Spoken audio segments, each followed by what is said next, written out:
ಬನ್ನಿ ಕಾಣೋಣ.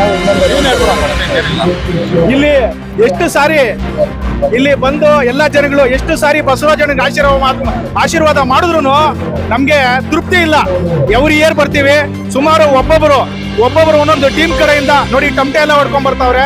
ಒಂದೊಂದು ಟೀಮ್ ಕಡೆಯಿಂದ ಸುಮಾರು ಅಂದ್ರೆ ಒಂದು 300-400 ಜನಗಳು ಬರ್ತಾರೆ ಇಲ್ಲಿ. ಒಂದು 300-400 ಜನಗಳು ಒಂದೊಂದು ಟೀಮ್ ಆಗಿ ಸುಮಾರು 150, 200, 300, 400 ಟೀಮ್ಗಳು ಬಂದು ಇಲ್ಲಿ ಅವ್ರಿಗೆ ಆಶೀರ್ವಾದ ಹೇಳಕ್ ಬರ್ತಾರೆ. ಇವತ್ತು ಇಷ್ಟು ಜನ ಬಂದಿರೋದಕ್ಕೆ ಕಾರಣ ಅಂದ್ರೆ ಅವರು ಮಾಡಿರೋ ಕೆಲಸಗಳು, ಅದೇ ತರ ಅವ್ರು ಮಾಡಿರೋ ಒಳ್ಳೆ ಗುಣಗಳು. ಯಾರು ಚಿಕ್ಕವರಿಂದ ದೊಡ್ಡವ್ರಿಗೂ ಅವರು ಒಂದೇ ತರ ಮರ್ಯಾದೆ ಕೊಡ್ತಾರೆ, ಒಂದೇ ತರ ಒಳ್ಳೇದ್ ಮಾಡ್ತಾರೆ. ನಾವೇನು ಬಂದು ಕೇಳಿದ್ರು ಒಂದು ದಿನಾನು ನಮ್ಗೂ ಇಲ್ಲ ಅಂತ ಹೇಳಲಿಲ್ಲ. ಇಲ್ಲ ಅಂತ ಹೇಳ್ದಿರಾ ಮಾಡಿರೋ ಒಂದೇ ಒಂದು ವ್ಯಕ್ತಿ ಅಂದ್ರೆ ನಮ್ಮ ಬಸವರಾಜಣ್ಣ.